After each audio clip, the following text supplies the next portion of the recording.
Good evening, and welcome to the Town of Rockland's Select Board meeting for Tuesday, September 16, 2025. Please stand and join us for the Pledge of Allegiance. Chief Zioli, can you start us off? Pledge allegiance to the flag of the United States of America and to the republic for which it stands, one nation, under God, indivisible, with liberty and justice for all. Thank you. Please be advised that this open meeting is being broadcast live and recorded for playback by WRPS at youtube.com/WRPS Rockland. Please go to WRPSRockland.com for further information. First on the agenda, community announcements. Doug? Thanks, Mike. I do have one announcement. I'd like to read a flyer for the second annual golf tournament, which is a benefit for the Rockland Emergency Food Pantry. It's going to be held on Friday, October 10th. Tee time starts at 8 a.m., which includes a cart. The cost for golf only is $125, with lunch $155, and lunch only is $30. There's also whole sponsorships for $100.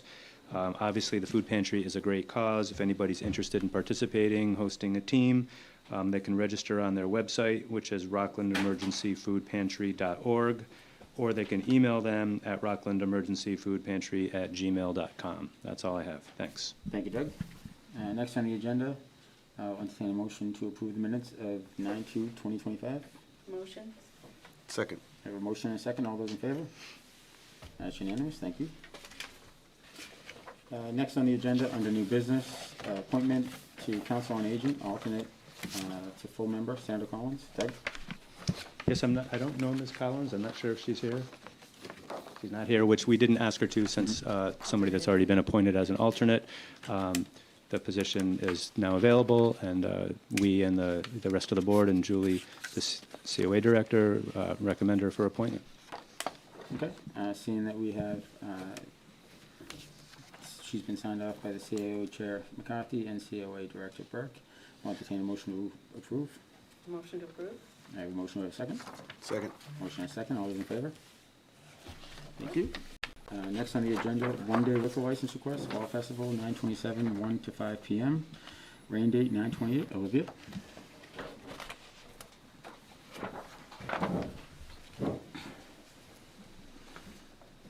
Hi, everyone. Olivia. Olivia, thank you. So we have players, the Abington Depot, and Break Rock Brewery for the beer garden this year. So, and I don't know, do you want a little more about what's going on? You have the microphone. Okay, great. So we've got some bands. We have the locals, and actually one of the guys in the band is a Rockland kid, grew up. And then we have the band with no name, an all-time favorite around here. We have the Candy Drop, sponsored by Mountain One. Sullivan Tires bringing Blades, the Bruins mascot, which is very exciting. What else do we have? Some alpacas, some goats, over 80 vendors, 10 to 12 food trucks, and yeah, lots to see, lots to do, and it's a free event, so come on out. Not in the beer garden. But What time does it start? 1 to 5, and it's Oh, on the 1 to 5. 27th of September. Okay, Yeah, very cool. yeah. Anybody have any questions or comments? I'm looking forward to it. No concern? Just that you always do such a great job, and I know it's a lot of work, so thank you. It is. It's a lot of fun, though, so. Okay, I'll entertain a motion to approve a one-day liquor license request for Break Rock Brewing, Players Sports Bar and Grill, Abington Depot. The request is for 9/27, 1 to 5, with a rain date of 9/28, 1 to 5. Entertain a motion to approve. Motion to approve? I have a motion. Or a second. Second. A motion in 2 seconds. All those in favor? That's unanimous. Yep. Thanks, Olivia. Thank you. See you later. Okay, next on the agenda, the Health Agent, Health Department update. Delshon?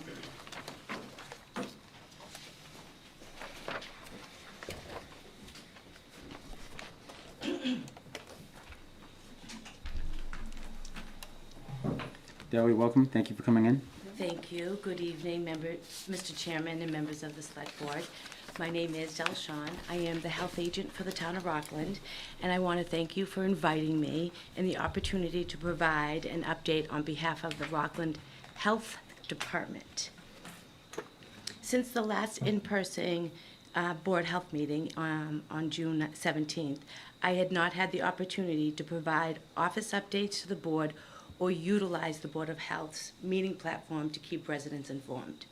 I'm here tonight to provide information on activities and developments over the last couple months.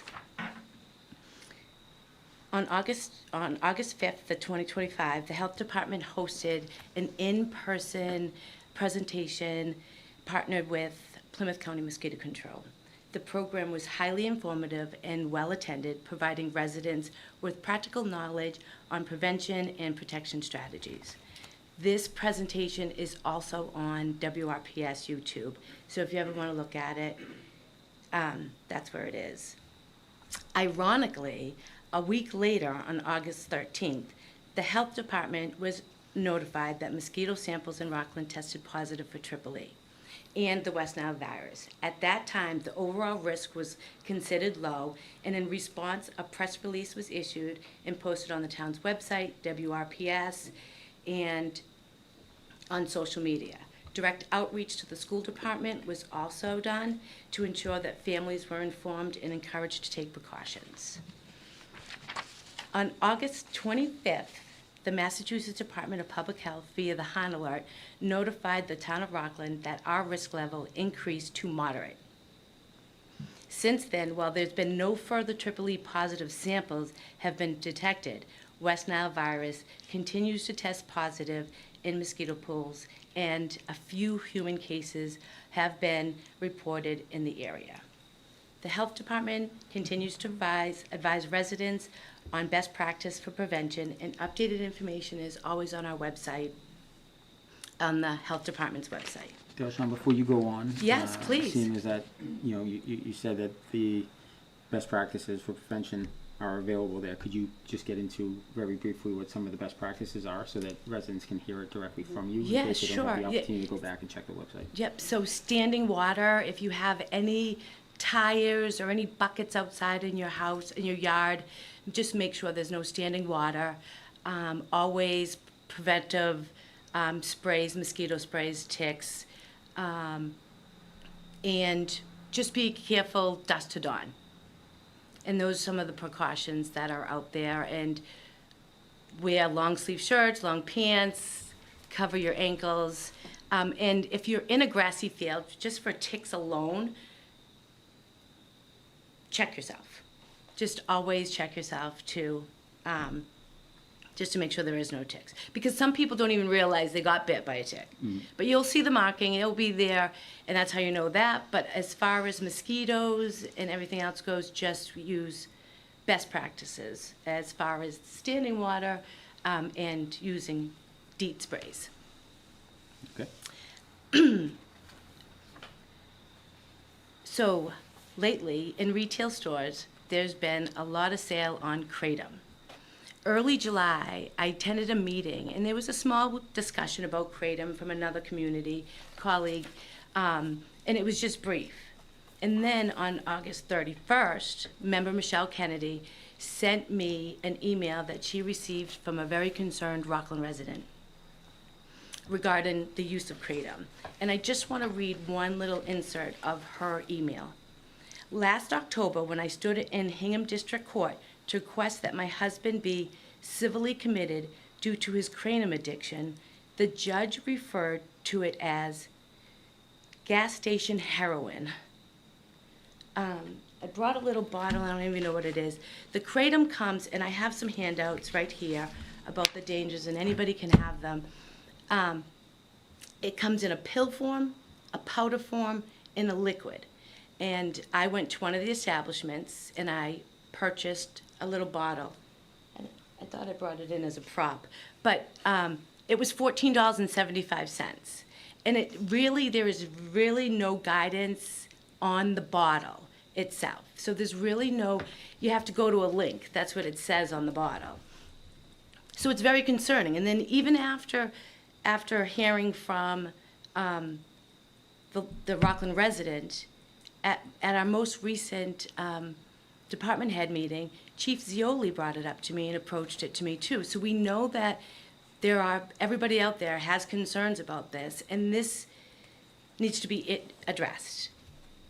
I reached out several times to the chairman of the Board of Health to schedule a meeting to discuss this issue, asking for at least a 2-week notice so that the office can be prepared and that expert speakers have enough time to attend a meeting.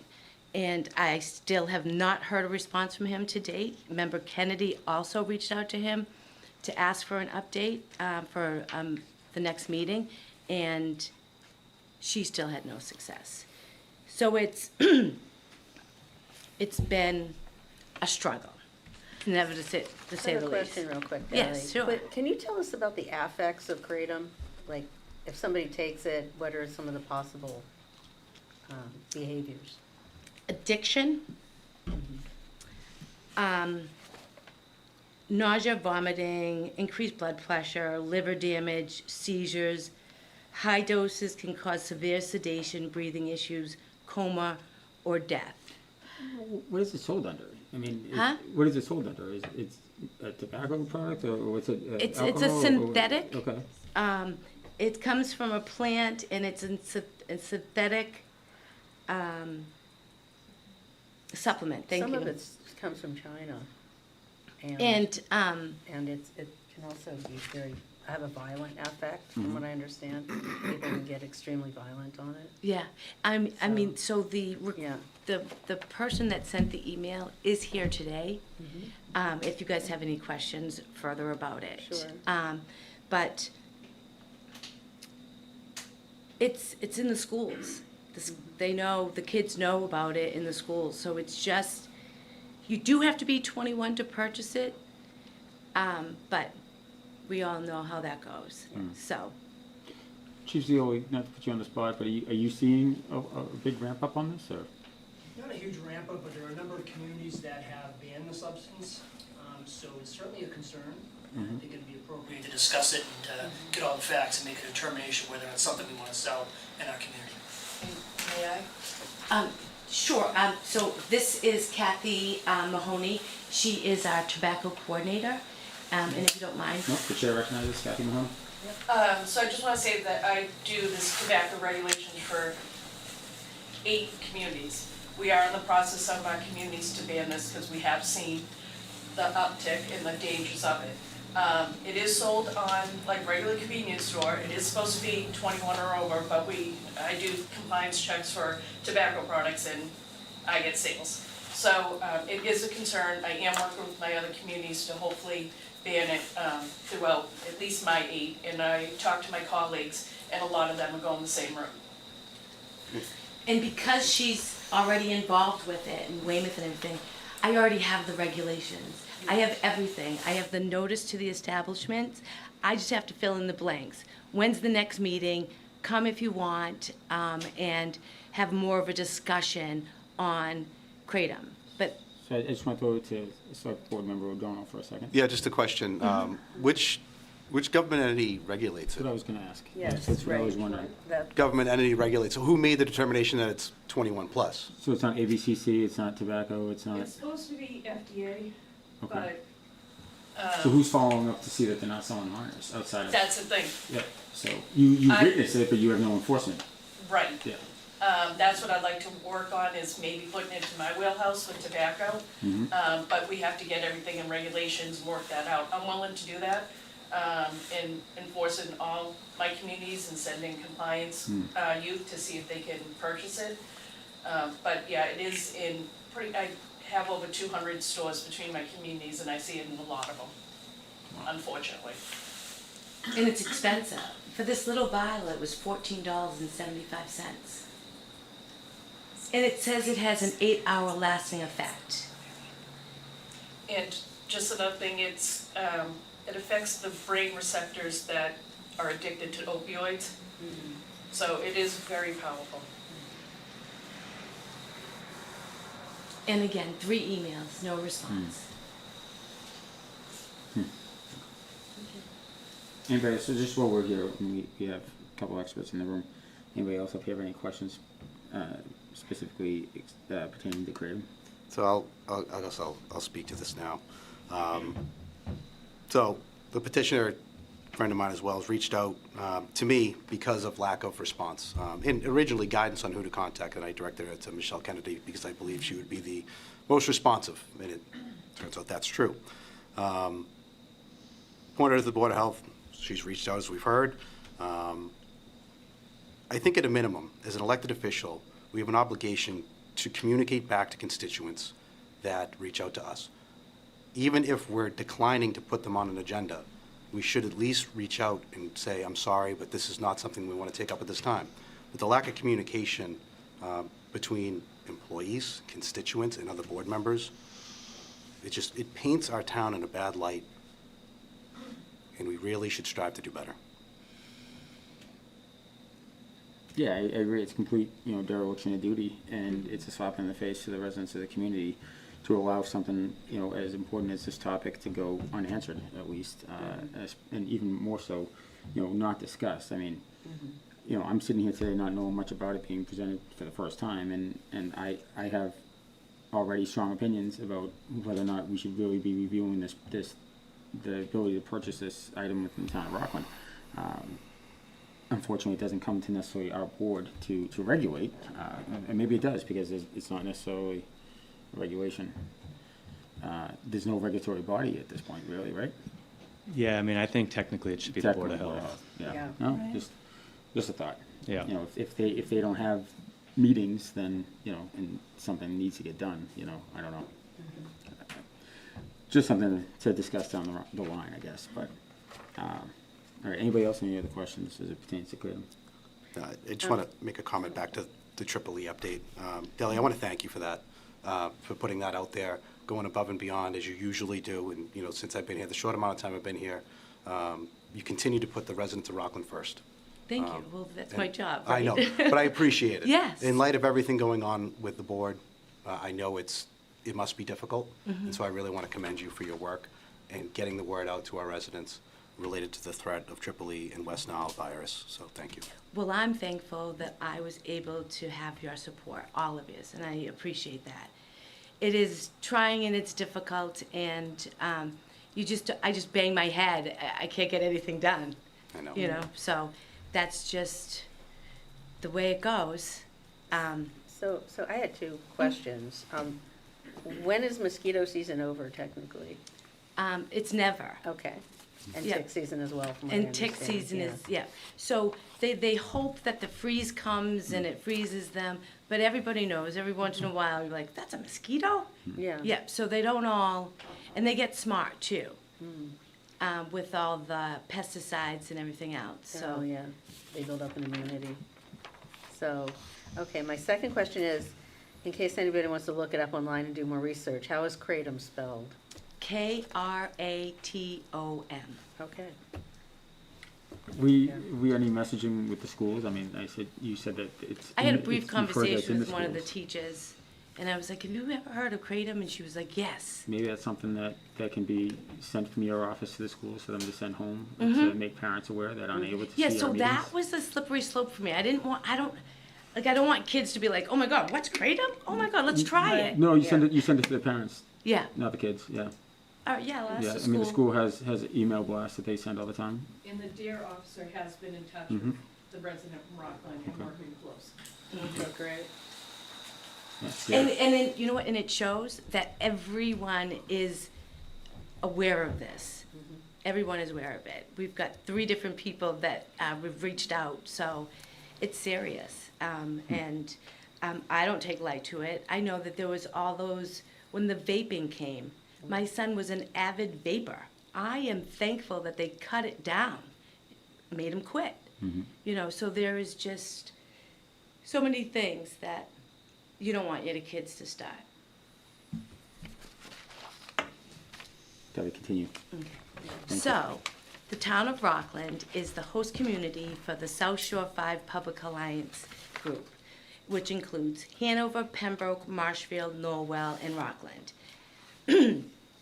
After a slow start, the alliance is now moving forward effectively. And to date, we have hired a part-time regional public health nurse.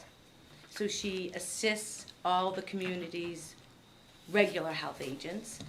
And then we also hired a full-time regional social worker, Lorena Rocha. And it's been great. I have a meeting with a bunch of other departments to meet with Lorena and see what resources that she can do for the Council on Aging, McKinley Center. So great things are going on with this Public Health Alliance. We've also been able to receive purchased equipment and resources.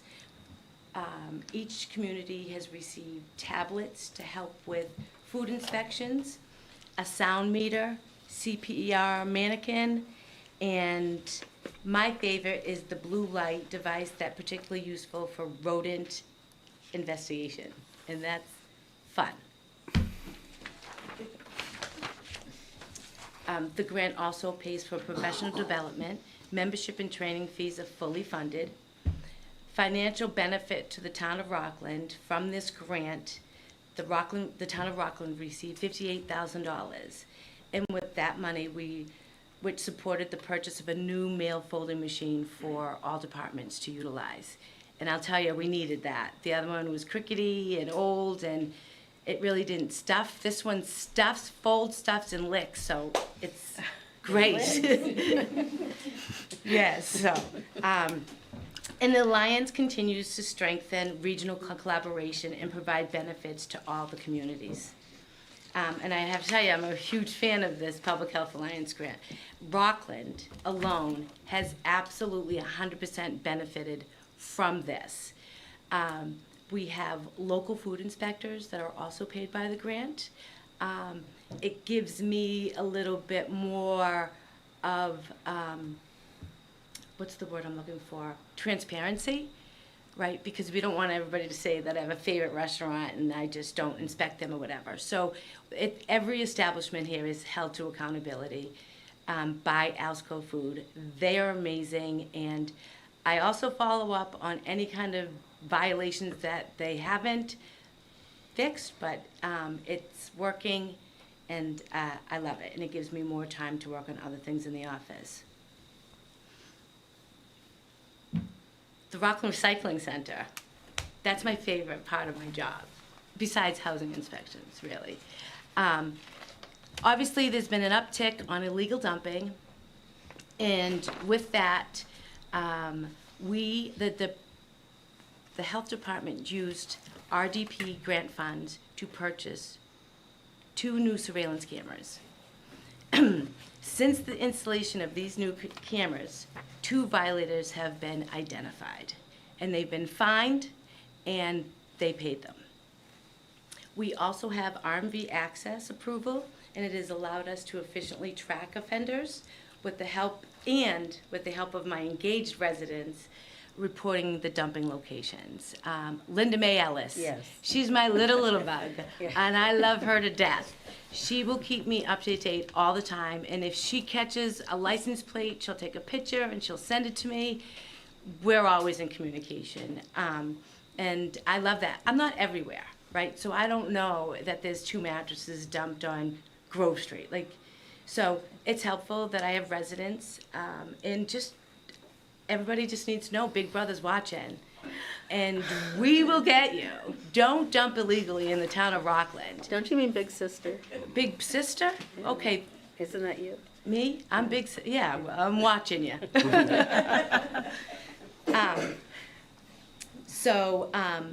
Residents also at the recycling center, and it's not the dump, we like to call it RRC, or the recycling center. We offer free mulch and free compost. Residents just bring your pail and shovel and bring it home with you.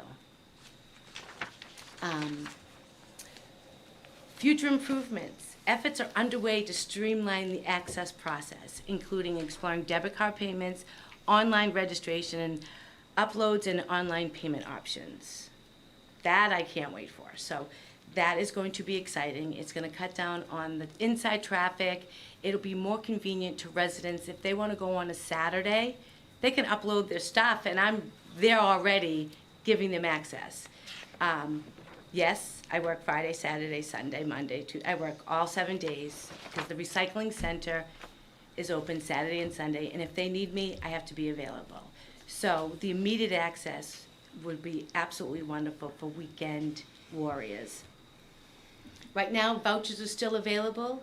The last day you can get those is September 30th. They do expire at the end of December. And it's $25 for each resident that qualifies for a voucher. It's free money. Come get it and use it. Health office update. Annual permit renewal season is underway, and our goal of moving the process online is in the near future. Today, I was on a Zoom meeting with Full Circle, and it looks pretty awesome. Establishments are going to be able to upload everything that they need. They don't even need to come into the office, and they pay right then and there, and it's gonna be wonderful. Everything's gonna be wonderful, right? Our office hours are 8:30 to 4:30, and we do apologize if the office is closed due to scheduling conflicts. And I really have to say, every time I have to close the office, I do take a deep breath, because I feel for the residents. And if we had all these other options in place, like we are moving forward, they'll be able to just do it online. And of course, we're here for those people that aren't computer friendly. It's getting that time where the trash, fiscal year 25 unpaid trash fees will be leaned. So that's coming up. And just as a reminder, this is the third consecutive year that the health department has mailed billing 2 quarters at a time. I have had other people reach out with other suggestions on what to do, and somebody said it would be helpful if the month was up here and down here, and I was like, great idea, done. So people are starting to get used to it. I'm getting a little positive feedback, still not, but people are angry and I can't please everyone. But it's just the way it is, and it is saving the town money. Did I mention our files got digitalized by the grant? So we have street files that are now digitalized, and today I got possession of them. So all of our street files are digitalized. They're in a little cloud-based whatever, and so if anybody needs access to them, we can get them right away, and it's an efficient process the way that works. So it's exciting. I can't wait for my first public information request. Trash collection. Just a reminder to residents not to panic. If their pickup doesn't occur at their usual time, there are reasons. There's detours, there's weather interruptions, there's substitute drivers. Just have your tote out by 7 a.m. And if you don't have the trash app, get it. It's great. The trash app, you can get it on your Android or your iPhone. And it's very helpful because that will also give you reminders if there's a holiday, if there's a weather delay. And it's a very helpful and useful tool. Again, as always, please have your totes out curbside by 7 a.m. If it doesn't get picked up by 6, then panic and call the office. We won't be there, but you can leave us a message. So just my concerns moving forward. The absence of board meetings since June has limited the department's ability to share timely updates with the community, like West Nile virus activity and discussion of Kratom required the board's attention and for public guidance. Ongoing support from the South Shore 5 Alliance is still going strong, fiscal year 26. I look forward to our other hires, new hires and such. And the RRC access and permit system remains key priorities. Thank you, Debbie. Anybody have any questions, comments? Yes. Of course. As of now, are all the permits up to date? Are they signed by the board? No. Okay. Within fairness, one was just put on the desk yesterday. Mm-hmm. The way that we have to do it is scan it, PDF it, and send it to Chairman Stevens. Mm-hmm. I made a poor decision one day of letting him sign it first and then Michelle. So what I like to do is have the permits signed, wet signed, whatever, by one board member, and then load it, PDF it, and send it to Robert, so I'm not like recreating the wheel every time. It's a tedious process. It does take time out, and about a month ago, it was crickets, and permits stayed for weeks and weeks and weeks, and I have all activity of how long all the permits waited. We have end-of-month reports. That's very important because that holds up the town accountant's office and the treasurer's office. So those are other things that need to be addressed. Yeah, so. And we haven't heard from Vice Chair Tina Gallant. I haven't heard from her once. I know that she was on a couple of his meetings, but no signatures. Is it necessary for just a quorum, or do all three No, members I have just to sign need a them? majority, so I Just a only quorum, need 2 okay. signatures. Okay, Yep. yep, okay. Then, like, what kind of things does it hold up when they're not signed? Just so the public knows. Well, we can go back to the Leisure Woods. Oh, yeah, So, they you weren't know, happy with they them. weren't happy. They went 2.5 weeks without a Pool permit. access, yeah. Yeah, and then the Springgate one happened quicker than quicker, but not as quick as I liked it. He did end up signing it just at the nth hour for them to have it open for the weekend. Okay. And people that want chickens and people that want to have People want chickens a food and- truck and an event and Yes. things of that nature. Okay. Yep. So, And again, it is renewal season, yeah, right? We like to send out our renewals in October Yep. and have them in December and have the board sign them.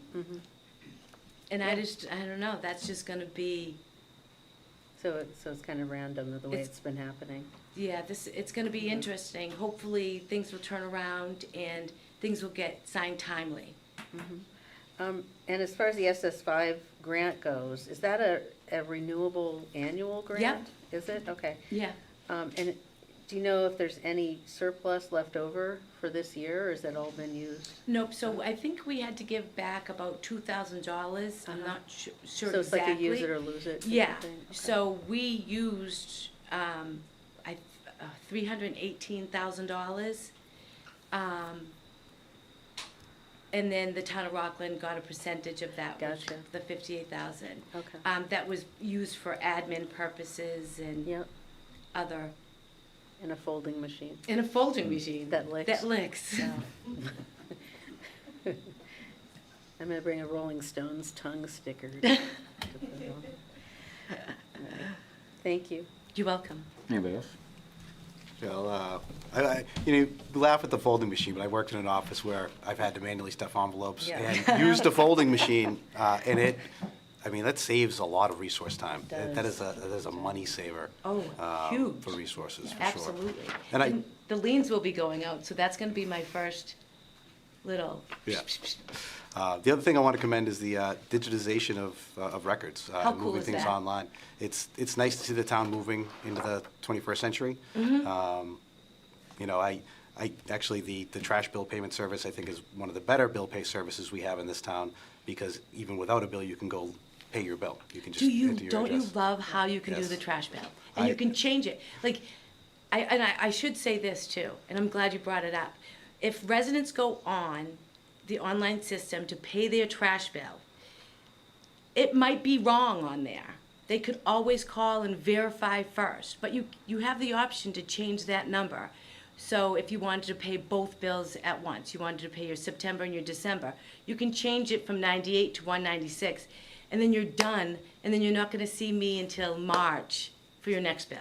So, it's, and I think I've noticed that more people are paying both bills right away than wait it out. Yeah, I'm sure. Thank you. I guess maybe not necessarily related to the Board of Health, but maybe we should have on the agenda, standing item on the agenda, that any department head can come in and give an update. So that way, if something Good comes up idea. in your office, Right. we always have the ability for not only you, but any department head can come in and address us and the public with any concerns that they have, so. And that was great when I had a conversation with Chairman O'Loughlin. He said, "Do you want to come to our board?" And I was like, "Oh, yes." Well, because all I was gonna do was just stick this little update on the website, and no one's gonna read it. So that was one of the things, you know, when I reached out to you, obviously there's important things from a public health standpoint that the residents need to know.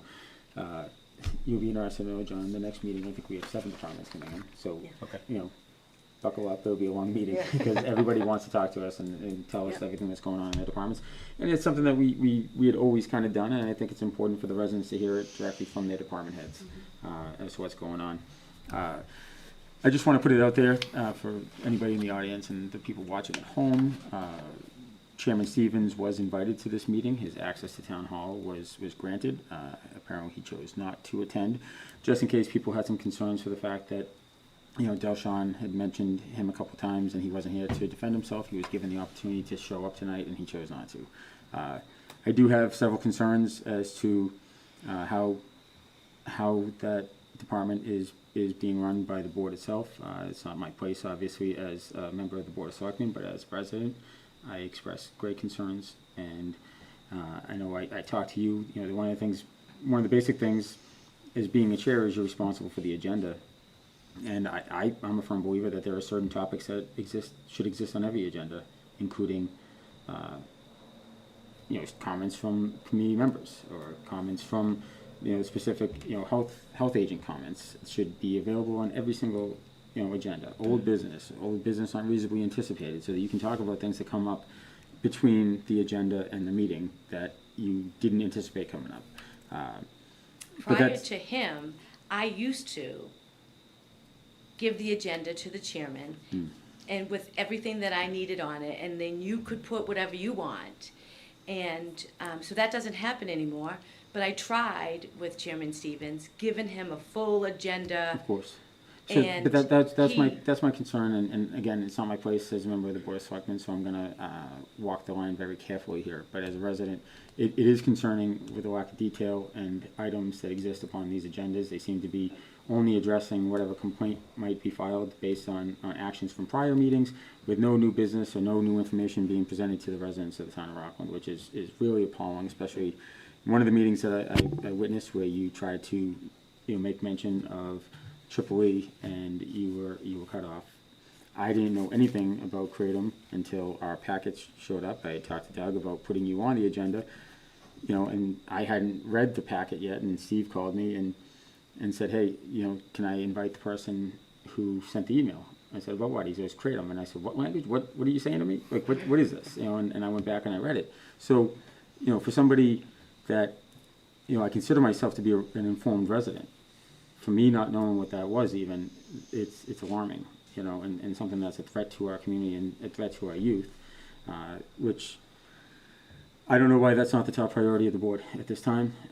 Obviously, like I said, we're the Board of Selectmen, or the Select Board. We have, Thank you. Always, Lord. I know, listen, I stumble too. Yeah. Yeah. But we Lori always always, corrects me. old habits. But we always have the ability to express our concerns as residents. And that I don't think is going to go away, because we hear a lot of concerns from residents as to the manner in which that board is being run right now. Same. So- And to piggyback, you said Chairman Stevens is up for re-election in April, so Leave it at that. I'm just leaving it at that, Yeah. but just a fact. Yeah, leave it at And- that. Yep. Yeah. Okay. With that, Doug, you have anything you want to add to this conversation?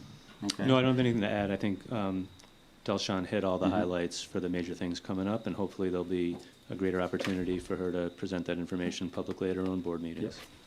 Thank you, Delshawn. Thank you very much for all the Thanks, guys. information. I really And And please appreciate reach it. out if there's, you know our meetings are the first and third Tuesday of every month, so if there's something that comes up in the meantime that you haven't been able to express to the residents through your own meeting, reach out to me and I'll put you on an agenda again. You got it, Okay? definitely. Thanks again, and Thank you I much. appreciate your support. Okay, next on the agenda, vote to adopt Town of Rockland marijuana equity policy per State Cannabis Control Commission requirements. Doug? Thanks, Mike. So in your packet, you have a two-page marijuana social equity policy, which is what I'm going to be requesting you formally vote to adopt tonight. And then behind that, there's a one-page summary of the application process. If any entity wants to become a marijuana establishment in town, these are the steps, who you contact, etc. Behind that are two different scoring sheets, one for a regular business and then one, bless you, and then one for a delivery. So if I'm just going to read the first paragraph of the equity policy, because I think that'll give the context for the board and for the public as well. So in August of 2022, Governor Baker signed Senate 3096, an act relative to equity in the cannabis industry, into law. The law requires host municipalities to establish policies to promote social equity in the cannabis industry. In June of 23, the state's Cannabis Control Commission issued guidance on how to create a model social equity policy that encourages cities and towns to consider incentives for increased participation by social equity applicants in their local cannabis ecosystem.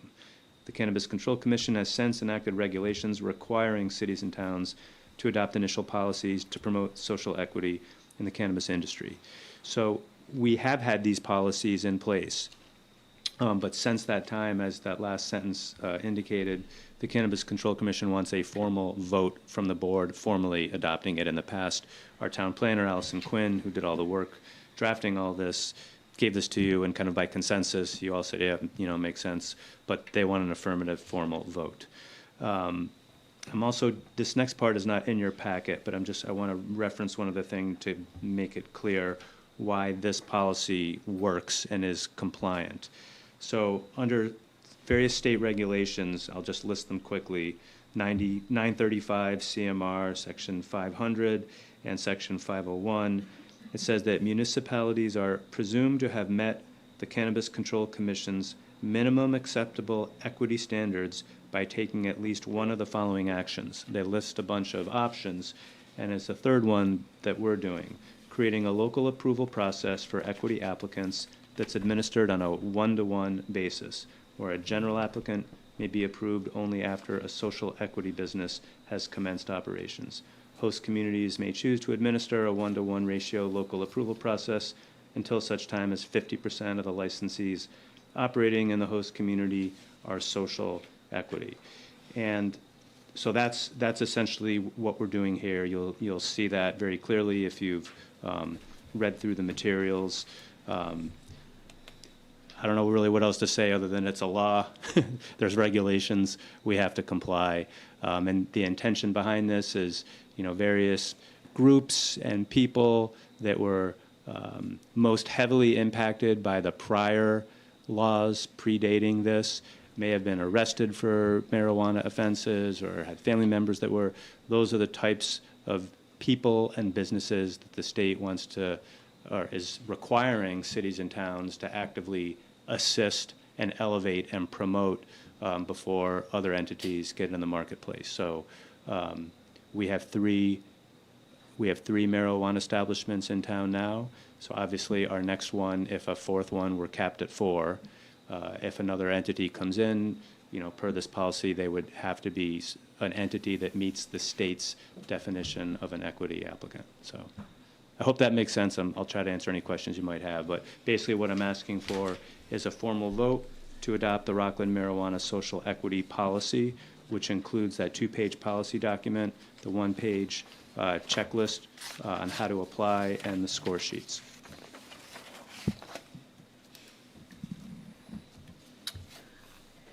I'll entertain a motion to approve. I have a question, just related to what you said. So if we got a fourth business to apply, if they're not a social equity, they don't meet the requirements, we can't even consider them? That's what Right. it sounds like, yeah. That's right. They'd have to wait. That's right. That's, yeah. That's, I'm all for equity programs. Me too, yeah. But with the lack of any other applicant, it kind of hamstrings us, right? right. I mean, yes. You know, in some ways that the state is really assisting these equity institutions, providing them a lot more assistance in how to get up and running. So I imagine if a state representative were here, they would say, you know, they're helping them get in the pipeline so that we'll ultimately get those kind of applicants. Okay. I'll be frank, I mean, we haven't had, you know, we do have one available in town, and we haven't had any requests for that. Sure. My personal opinion on this is, it's not because of the social equity rules, it's just market saturation. Right, You know, right. there's already 3 successful ones. I don't know if the market can really sustain a 4th. But the answer to your question is yes. So if we were to say, you know, one of the marijuana establishments in town went out of business, and now, you know, maybe there's an opening and another person wanted to come in, would that, if we went down to 2, would that person Yep. need to be, or Yep. that? Yeah, because we got to applicant get to need be social equity? 50%. Yeah. That's right. So the state this is a requirement, and It's a we have, requirement. we're kind of cornered into Yeah. having to accept this. It's a requirement, it's in the law and it's in the regulations. And, I mean, I'll take it even a step further, you know, you're raising good questions, you know. My concerns, and I testified on this at the Cannabis Control Commission's hearing, and it was ignored.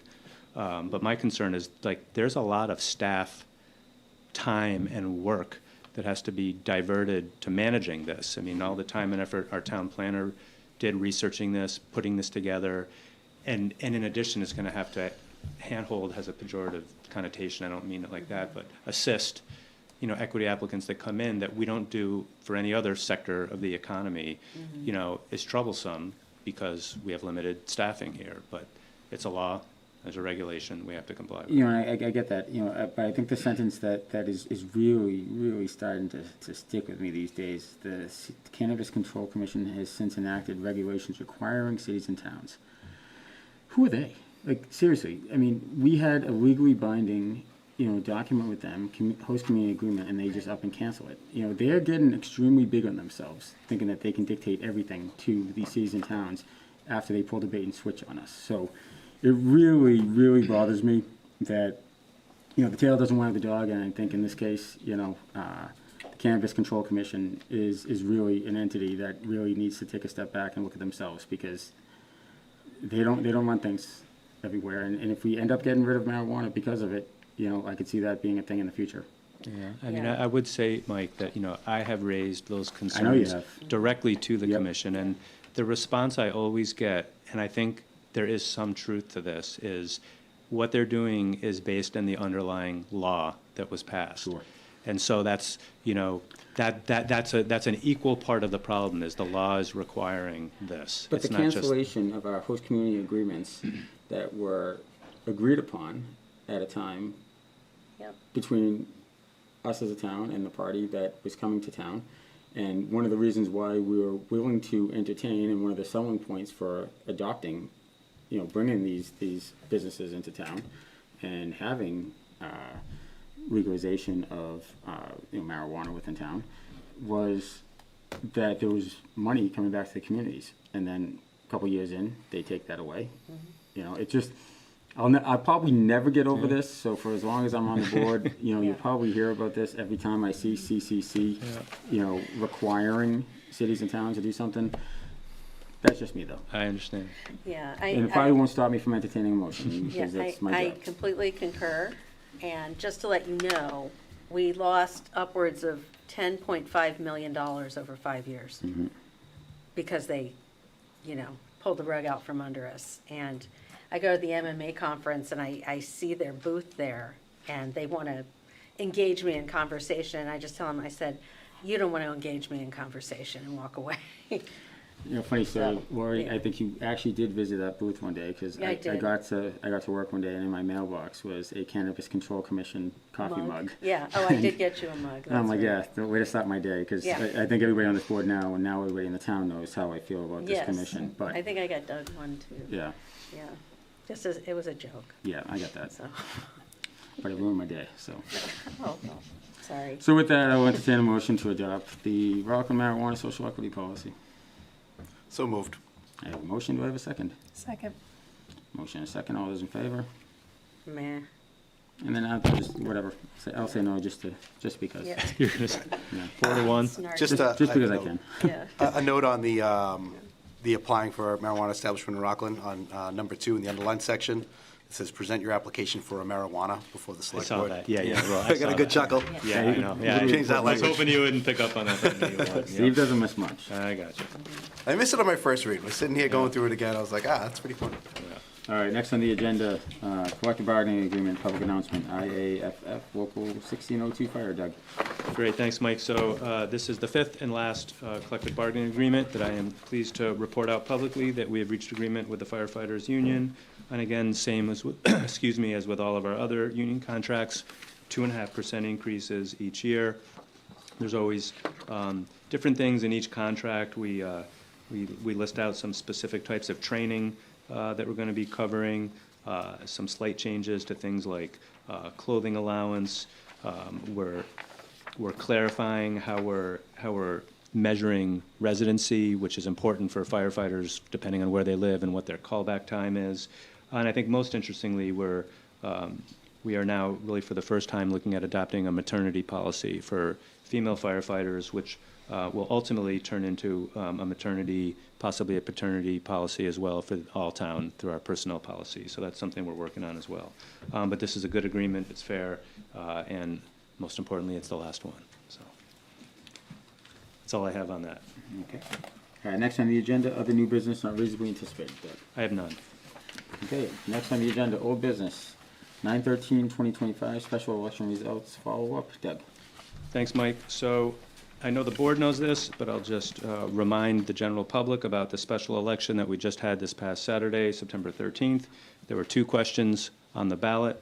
The first was a $2 million capital exclusion, a one-time tax increase to fund $2 million to purchase a new fire department ladder truck.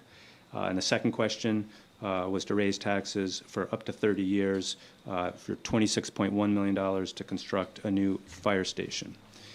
So both those questions passed at the ballot on September 13th by at least a 55 to 45 split, a solid 10-point margin. So I want to start by thanking our town clerk's office. In particular, they're short-staffed right now, both in the office as well as with election workers. They did a fantastic job, so especially for Christine and Helen in the office and all the election workers, I really want to thank them. I know you guys are going to have a lot of comments in a minute, so I don't want to steal too much of your thunder, but I really want to thank the voters in Rockland, those who showed up and voted. It's critically important. And as I was reflecting on this that night, I stepped back and remembered, in just my short time here, in 6 years, voters in this community have supported a brand-new elementary school, building a brand-new regional vocational technical school, and now a new fire station. That is a lot. It's all needed, it's all critically important, and it'll ultimately help the property values in this community. There will be a return on investment for it. But that's big. Those are 3 big projects, and I really commend voters. I know these are difficult financial times, but the longer we wait, the more expensive it's going to be and the more it's going to cost. And so it doesn't do anybody any good to delay. So I really want to thank voters. I know it was not easy, but it was critically important to ask. As it relates to the timing of the election, I don't want to get into too much of social media commentary because it's generally very unproductive and there's just so much inaccurate information that we could just spend all day long chasing that. But I am aware that there have been kind of comments and concerns about playing games and, why did we even have the first election? Shouldn't town meeting be before and all that? So I just thought I'd very briefly summarize this. This was actually one of the first things that I talked about when I got hired was a concern about having our annual town election before the annual town meeting, because when you do have a ballot vote, it's more helpful to have the full discourse and discussion, question and answer from a town meeting first. So the reason why it was done this way is in our town charter, under section C-5.01, it sets the date of the annual town election as the 2nd Saturday in April each year. So that date is out of your control, it's out of my control, it's in the charter. Now the date of our annual town meeting is not as rigidly articulated. It basically just says in the charter on section C-3.02, it just has to be held sometime before June 30th, which is state law anyways, and it'll be decided by the select board. No later, well, whatever, just decided by the select board. So theoretically, I suppose, you could have your annual town meeting before the second Saturday in April, but I would urge you to never do that because it's too early for our budget cycle, right? It's just way too, we don't have enough information. So that's why the election was held first. It's per the town charter. And had the town meeting vote in May 5th of 2025 gone differently, if that vote was no, following a ballot vote that was no, that would have been the end of that. But because that town meeting vote was a yes, we had the split vote. It was appropriate, appropriate for the board to call what was essentially a tiebreaker. So I just wanted to clear up the timing issue. Nobody's playing any games. We're just following the town charter. And I mean, I don't even know how many decades we've had town meeting on May 5th. But as I said, I would never recommend holding it before the second Saturday in April. It's been the first Monday in May for as many years as I Right, can and remember. that's a traditional time. Many towns have that. So I'm glad you brought that up, because I have seen a lot of this back and forth on social media saying, well, so that when's the best of three? Who decided that? Well, in order for the ballot question to ultimately be defeated, it would have had to have lost a town meeting, as you just said. So it's logical, especially for the fact that we had the ballot vote, you had a town meeting. We didn't have an answer from the residents. We had this other ballot this past weekend, and it was the biggest turnout from residents that we've had for a non-presidential election in this town for as long as I can remember. We had over 2,000, I think it was 21-22 was the total tally for people voting. So I feel comfortable moving forward with the project because we feel as though we've heard from the people that wanted to be heard on this project. And it won overwhelmingly 55% to 45% for both of the items for the most part. I agree with you, Mike, and I think it's also important that, the feedback we got from the first proposal was loud and clear that everybody understood and agrees with the need. I shouldn't say everybody, the vast majority agrees with the need. The concern was over cost. And we did what was asked, which is go back, come up with a proposal that was less expensive and bring it back. That's what we did. I'm sure you take the beatings. I know everybody up here takes the beatings in public, right, on these questions, but that's exactly what it was. And I think anybody that's got any snarky comments online, they clearly don't haven't gone the next step and actually watched the meetings, because we've talked about this. You've talked about it every single meeting since we decided to put it on the ballot in the first place. It's been literally under community announcements for years, the last 6 months, 9 months. What month is this? 9 months. It's been under for community announcements. When we did it before, it was 2 years ago. I think people think it was just the last election cycle. It was 2 years ago. You have to wait for the 2 years to reintroduce it. We waited the 2 years to reintroduce it. It was brought forward because the residents at town meeting said, we are in support of this project. We understand the need for a fire station. We just cannot afford it at this price. And they asked and they challenged the fire station building committee to go back and lessen the cost of the project and turn down the scope of it. The fire station building committee did exactly what they were asked to do by the residents at town meeting, not the board of selectmen, the residents at town meeting. They did exactly what they were asked to do. They came back with the proposal that was $8 million less than what was proposed just 2 years prior. And we went through the process again. Again, people may not like the process, but the process was out there from the very start. Right from the start, that was going to be the process. So anybody acting surprised or acting as though there was some kind of trickery that was done by the board or by you or the quote-unquote the town, it's not the case. It's been out there. It's their lack of willingness to watch our meetings doesn't mean that we were doing anything nefarious to the residents. Yeah, no, Well, and they also have the opportunity to go on a tour of the firehouse and still do, just to see the current conditions. Yeah, no, Just, for sure. The physical characteristics are very tight. Yeah.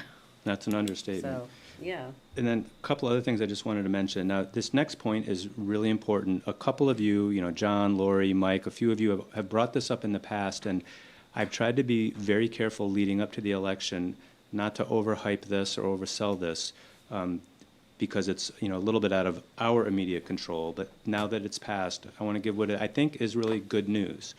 And you already all know this, but I want to say it publicly. In FY32, so in 6 years from now, we're going to be, sorry, there's a bug harassing me. We're going to be fully funded with our Plymouth County retirement assessment. there will literally be millions of dollars that will be available in levy capacity for us, for the town, to do a variety of things with. So it's not up to us today to decide anything, and I've been very careful not to promise anything because I can't commit, nor should you commit to what a future select board might or might not do in the future. But it is not only possible, I think it is very likely that in the future, once we get to FY32, there will be enough excess levy capacity to be able to accommodate much, if not all, of this cost without actually raising taxes. Again, I can't promise that now, and I was clear not to promise it because I didn't want to go that way and promise something that I can't guarantee. But residents should know that while they've authorized up to a 30-year bond to pay for this, it should be a lot less than that, a lot shorter time frame than that. We'll need to raise taxes for the next 6 years to cover that, but it is very likely that come FY32, that tax increase won't need to stay on the books and that we can fund it with excess levy. Now, a lot of other problems could hit us that we're going to need that money for. We could get cuts in state aid. There could be, lots of other things. You know that. Maintaining the budget, other capital projects. But at a minimum, it should be a significant piece of financial relief. So that is some really good news. I know you know it. I just wanted to say it publicly. So I had a question. Is it possible that we can vote to put something on the warrant next year for town meeting where we can dedicate whatever surplus we have from the Plymouth County Retirement 2032 for a short time?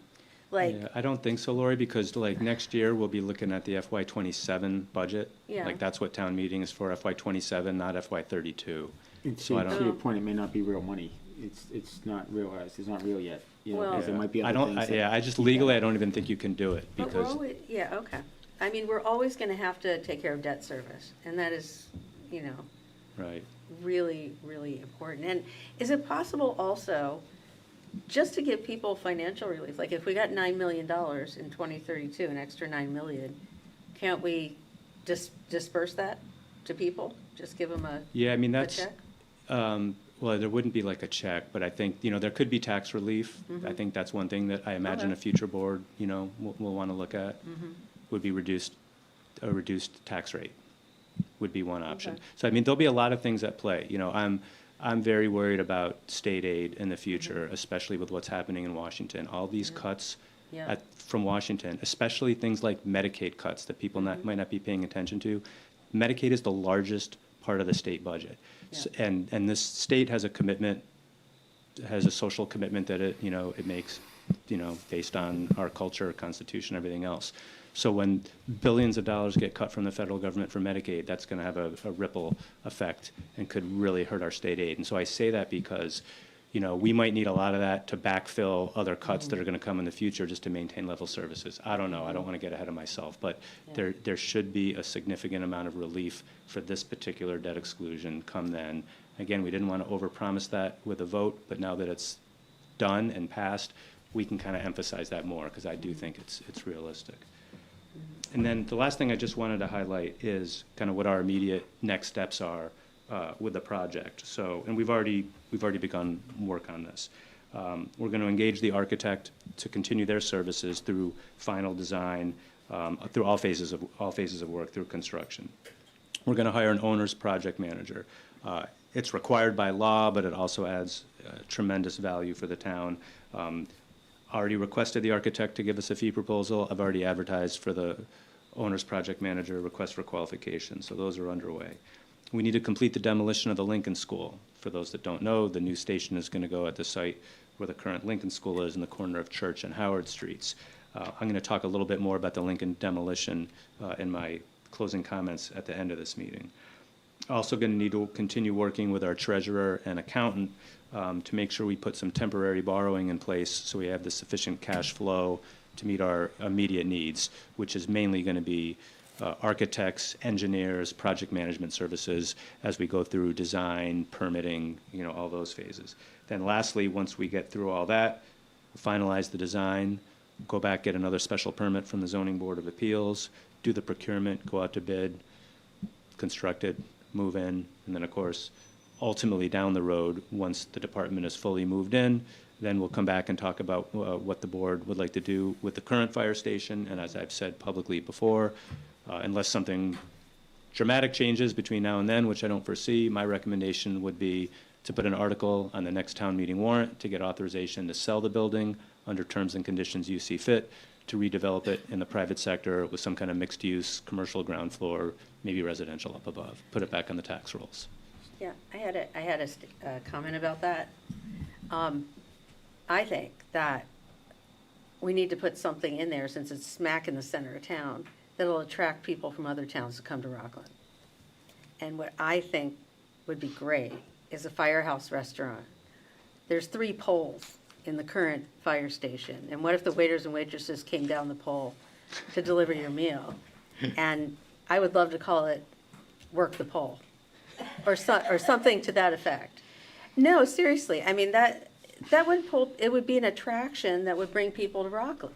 I think the To spend workers' their money comp here. insurance on that particular establishment might be pretty Well, how high. do strip clubs do it? So, I mean, okay, so I actually, you know, how do I follow this? So I just had a question. You said no, I'm between, serious.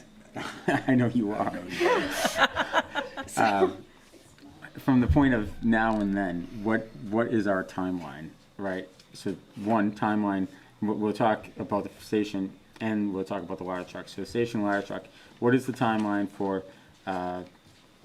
projection on when we feel as though we might have an opening of a new station? But 2, what's the timeline for when we're going to see tax increases for the ladder truck and when we're going to see tax increases for the fire station? Right. Because these are the questions. So, you know, I've been asked already. I'd prefer to do that at the next meeting, so Okay. I can really kind of like lay it Yeah, out. that's Just an like, answer. but just like very broad as far as the project goes. You know, it's gonna take a while to complete the design, so Mm-hmm. that'll get into probably, you know, next spring Mm-hmm. until the design's done, then we go out to bid and we'll see if they can break ground, you know, before the cold weather. But I'd like to put a little bit more thought into that, because those are excellent questions, but I don't want to give out inaccurate information. So Those are I'll the bring questions them. I've been asked on Saturday by everyone I see so far, so Yeah. just. And again, it's both timing of the project and of the tax increases. Yep. Yep, I will absolutely get that for your next meeting. Perfect. Okay. Anybody else have any questions or comments for Doug? I have a comment. It was really impressive, the grassroots movement throughout this town to get out the vote. And Right. I do want to thank some individuals who really went above and beyond, residents of this town that saw this issue, saw a way to make it better, and really put it to action. And so Andrea Davis, first and foremost, I think has been the most vocal and has done the most of anyone to really get out the word and make sure people had the information at their fingertips, so thank you. Tom Henderson, huge resource, also a firefighter, and does so much for this town, but really had done a lot. Julie and Rick Snee have done a ton in getting the word out, communicating, and really combating a lot of the social media misinformation that's out there, which is a really thankless job. And then finally, Chief Duffy. You know, he is an employee of the town, he's also a resident, and he put in many of his own hours toward getting this done for the benefit of his staff. And nothing really exemplifies a leader than going above and beyond for your staff. So, and anyone else that I may not have mentioned, folks that have put their signs in their lawn, really, it symbolizes the community that we want to be and that I recognize as Rockland. So thank you. I guess I have a couple things. Mike, you talked about how great the turnout was, which I guess we have to really kind of grade on Yeah, I know. on a curve at this 22% point. isn't great, but it's. Was it 22%? It's 22%, I think. I believe it was I think 22% of that's- registered voters. It was about 2,200 out of like 11 or 12,000. I Yeah. think that's more like 17, 18%. Was it 17, 18? It's No. under. I did But anyway, Mickey so Mouse 1 one. out of 5, that means 4 out of 5 Yeah. residents didn't show up to vote in an election that actually matters. But I we're usually can't. 10%, right? Like, Oh, usually yeah, no, I 10, mean, we had that's- 200 more than 3 or 4 months ago back in April, which is amazing. But the part that, I guess maybe just to rant a little bit, we have turnouts of where 4 out of 5 people come out and vote for president. Now, if you understand how elections work in this country, your vote for president means, especially in Massachusetts, means nothing. A Republican hasn't won Massachusetts since Reagan took 49 out of 50 states in 1984. And I don't even know when the last time prior to that is. but people will make a point to come out and vote for, well, I gotta go out and vote for president, and a vote that, the way the system is, means almost nothing, but they stay home on a vote that actually affects them and they can actually have some influence on it. Right. I don't understand. But anyway, so, and rant John, there. I'm with you, but I'm with you. I I've don't never get it. understood it, I never understand, we have more of an effect on people's lives than anything that goes on nationally. It's where the rubber hits the road. Yeah, and, It's local. and then kind of switching gears a little bit to the money that we're gonna have in 2031. I just think we should be really careful to make even the hint that we're gonna be dropping tax. There are so many other things that we probably should be doing with that money. Just as an FYI, Mansfield, which is in Bristol County, they're gonna be free and clear of there in 2035. Their select board has already voted to have a policy, now granted, it's 10 years away, that they're gonna put all that money into OPEB until that's fully funded. So we wanna, I know we're 6-7 years away from this, but I even reluctant to even mention the fact that we may decide not to raise your taxes as much as it sounds, because we could be putting money into stabilization, capital stabilization, so that if the next time we do have to do a project, say 15 years from now, we don't even have to ask for debt exclusion, because we took that several $1 million every year and squirreled it away, and bingo, we can replace this building or that building. So I just, just maybe the finance side of me kind of cringed a little bit when I heard even the hint that we're gonna I was hoping not you'd do say something. something. So I was hoping you would say something, being so I'm that's like- your profession. yeah. So I mean, I don't know if we should go as far as having a policy, what we should do with it, given the fact that it's 6-7 years away. Because you were mentioning something we could do at town meeting.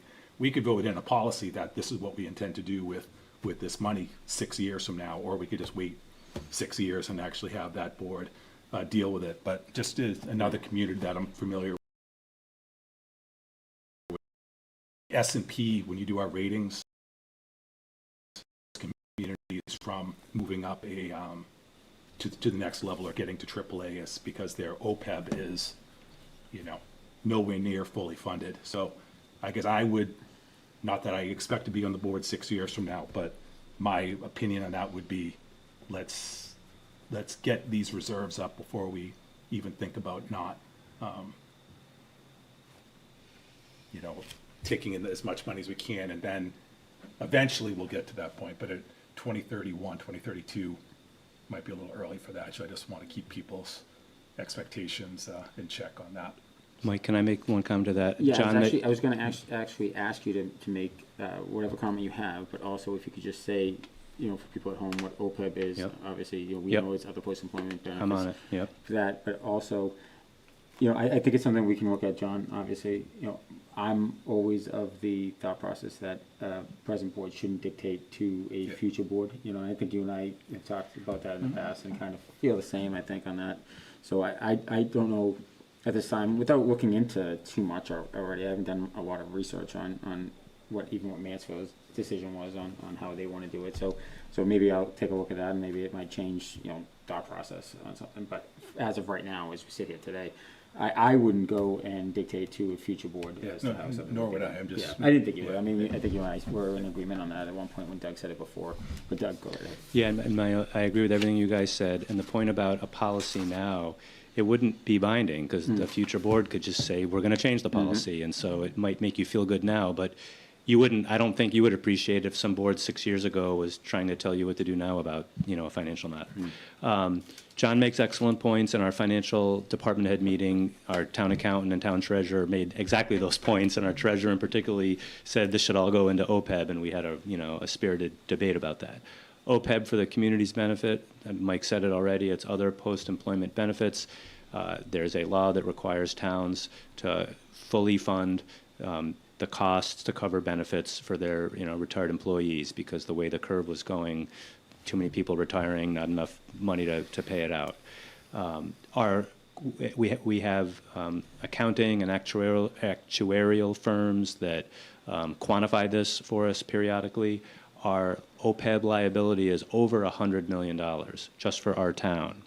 And our OPEB fund that we have set aside has a little over $1 million in it. So, to fully fund it is going to be a Herculean effort. But Great points John made. I agree with all those. And maybe it's a combination of the two. Maybe there's some kind of balance where it's a little bit of everything. Who knows? You know, the people in all of our respective seats will decide that then. So how would you answer the residents when they say, we need relief now? What can we do? Yeah, I mean, well, voters just voted to raise taxes. So, you know, we're not looking at tax relief now. We're looking at a tax increase to fund these projects. But, you know, hopefully by FY32, maybe, depending on all the other things we've been talking about. But again, I caveat it with maybe, because again, I'm looking at John. He raises excellent points about other financial decisions that will need to be made. So yeah, there's maybe in the future, but right now. Maybe every other year we can put some into OPEB and then give residents relief Well, next year. putting money into OPEB isn't giving tax relief. If anything, that's increasing our I costs. wasn't suggesting Yeah. that. Okay, I misunderstood. It's- But yeah, it's again, you know, that's the reality of where we're at. I don't want to blow smoke. Okay. And what does OPEB go up per year? Still about 4 million per year? Oh, geez, I'd have to go back. I'd go back and look. I don't think even the last know. number I saw was around 4 million per year. Yeah, because I don't even know if it's linear. I'd have to get back to you. It's grown a lot. Yep. Okay, next on the agenda, other old business not reasonably anticipated. I have none.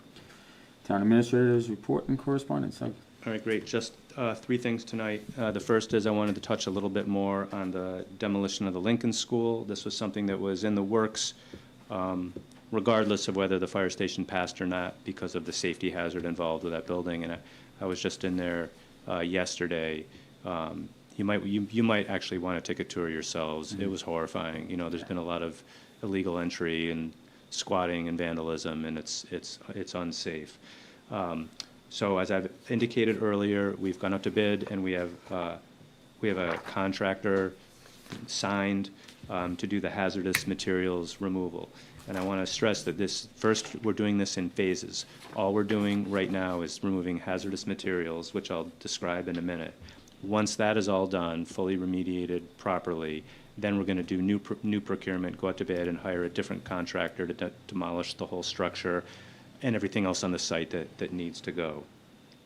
The contractor is going to be starting their work on Monday, September 22nd, and they could finish the first interior phase of the work, which is essentially removing floor tiles that may have asbestos in it. So they're going to start on Monday the 22nd. They should be done as soon as Friday, October 3rd. Then they'll get to work on the other inside work, which is fitting insulation, cement board, stair treads, fire doors, inside door caulking, et cetera. Once they're finished with the inside work, they'll start on the outside work, which is removing cement siding, window caulking, and any other outside door caulking.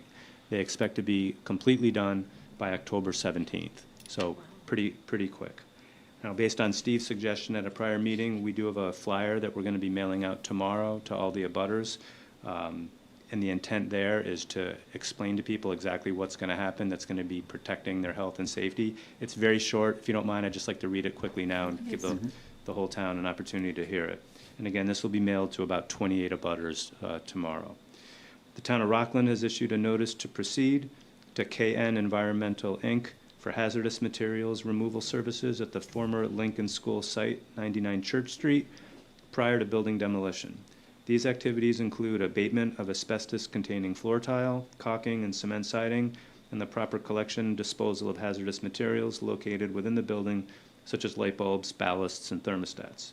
The abatement services will be performed by a Massachusetts licensed abatement contractor in accordance with applicable local, state, and federal regulations, including the Mass Department of Labor Standards, the OSHA Act of 1970, the US EPA National Emission Standards, that lists a bunch of regulations, and will also include appropriate containment and wet methods to prevent the release of fibers and/or creation of dust as appropriate.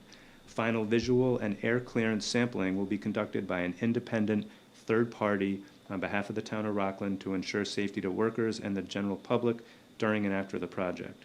The work's expected to commence on or about September 22nd and will be completed within 45 to 60 days. It'll obviously be less based on the schedule I just gave you. Work hours will be Monday through Friday, 7 a.m. to 6 p.m., Saturday, 7 a.m. to 3:30 p.m., no work on Sundays or holidays. For questions, contact the town administrator, Douglas Lapp. I'll give you my phone number, 781-616-6807. So that'll be mailed out tomorrow. And that's all, actually, that was it for that one item. The next two will be quicker, I promise. Town charter update. I am aware that there's been some questions in the community about language in the version of the charter that's up on the Senate's website relating to the appointment of the town clerk. That is incorrect language. As everyone knows, it was at town meeting. There was essentially a typo in the warrant that still had the appointment of the assistant town clerk subject to my approval when the other elected department heads did not have that. That wasn't supposed to be there. It was voted and amended at town meeting. We sent all that up to the legislature as part of our special act request. Their first draft of the bill that came out that no one from the public had ever seen had that same error in there. We corrected that and we resent the same language that showed that amendment. And I was surprised just to learn that it was in there. So I appreciate John bringing that to my attention and anybody else that may have caught it. It will be fixed. It was simply an oversight. So the town charter hopefully will be passed by the end of this calendar year. If not, it'll have to go into the next session. And then the last item I just wanted to mention is that for the first time in my career, I have formally applied to the International City Manager Association, the ICMA, to get credentialed as a credentialed manager. So I think I did put some material in your packet. I didn't email it, but I think it's hard copies are in your binder just generally about what it is. I should find out within the next couple months if it happens. It's not like a one-time thing that you just get a certificate. It involves continuing education, reviews, reflection, documentation. So there's work associated with it, but it's something I've always thought about doing, and I'm pleased to announce I've applied. That's all I have tonight. Very good. Thank you, Doug. Next on the agenda, select board comments. Comments and opinions expressed by individual members do not necessarily reflect the views of the select board and are the opinions and comments of only the individual members. Select board member O'Donnell. Before I go into my prepared comments, just want to commend you, Doug. I think professional growth and development is something we should all do. So I commend you for applying for the ICMA. Thank you, Steve. So this past Saturday, September 13th, was a very eventful day for the town of Rockland. We saw the fruits of our labor from the grassroots movement to get out the vote and the passing of questions 1 and 2. It was also Police Appreciation Day in Rockland. As I went to cast my ballot, I thanked the volunteers holding signs in favor of questions 1 and 2 for their hard work. Among those volunteering at the time was Fire Chief Duffy. His leadership throughout the process has been unwavering. We as a town are lucky to have him in his current role. Later that afternoon, I had the privilege of attending a Rockland Police Station event where Chief Zioli, Chairman O'Laughlin, and Representative DeCoste spoke to a collection of town officials, town employees, officers, detectives, superiors, and loved ones. These two events exemplify the relationship our first responders have with the people in the town of Rockland. Our firefighters and our police officers are true community partners. They serve with integrity, honor, and accountability. I want to take a moment to express my appreciation for their tireless efforts, day in and day out. While this extension of gratitude pales in the face of what these fine men and women do each day, we should express our thanks often. Lastly, I hope to see another great turnout at the Fall Fest on Saturday, September 27th. Thank you. Thank you, Steve. Select board member Elwood. Well, I already kind of went on my election rant, so I'll skip that for now. I do also want to thank the committee that the grassroots committee that got the vote out. This doesn't happen if those people don't get involved. Congratulations to them and thank you for stepping up and taking that on.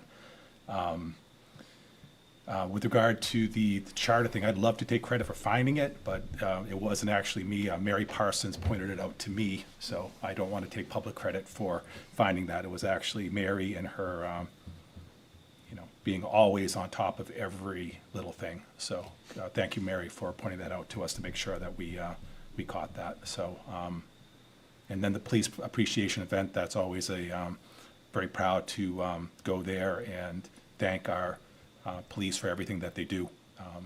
It's a very difficult and often thankless job, and we have a great police force protecting us. So thank you. Thank you, John. Select board member Needham. A lot of what I'd like to say has been said, but I'm very thankful, and I want to thank the community for, coming together for our fire station, for our fire department. It's always been our goal to have a safe and well-resourced facility, and now we're going to have it. And I think, Rockland really is the little town that can and is doing, and I want to thank everyone for that. And Andrea Davis, you were also on my list.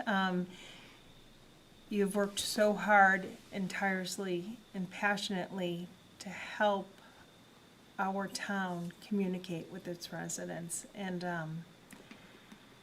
it's a ton of work for a very busy person anyways. So I want to say thank you. And because it means the world. And these days, it's particularly heavy times, and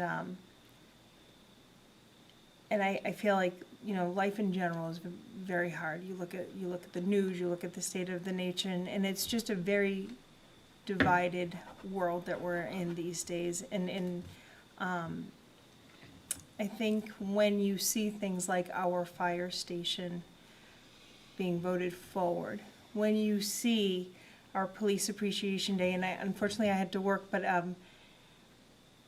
we are so fortunate to have the police department that we do. Chief Zioli, thank you very much for leading the charge. And we are safe, and we have our first responders now with the fire department will also be well housed and even better prepared to be able to take care of our town. And, with our town now having our schools and fire department and police department and the town administration working well together, so well together and cohesively, all of that matters, and it helps us as a town, be as good as we can be. And I think that's the thing. We were also can't do what can you do? You can get involved locally. You can, and I just want to say, we have a town that continues to grow and continues to, get better even in these uncertain times, and it speaks volumes to the people who live here. And I just wanted to thank the residents for doing that, and to thank, to thank everyone in the town for coming together. And I think we are a town that's full of promise, and it continues to be something that's going to keep getting better. Thank you, Tiffany. Vice Chair Charles? Yeah, I just want to echo what my colleagues have said about the grassroots swell in Rockland. It's very exciting, getting younger people who really care about the future of Rockland and want to create the type of community that's positive, that's thriving, that's safe, that's healthy.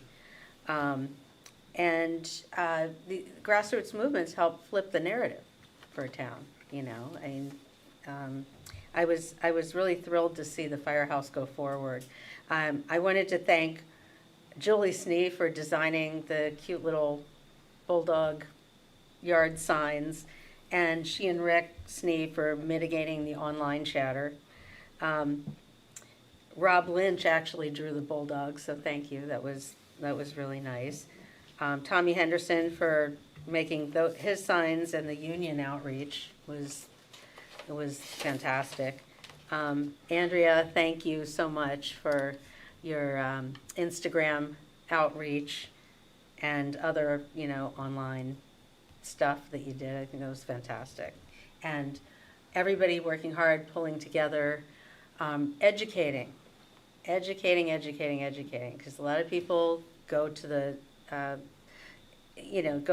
voting booth just not knowing what they're voting for. They just know their taxes don't want to go up.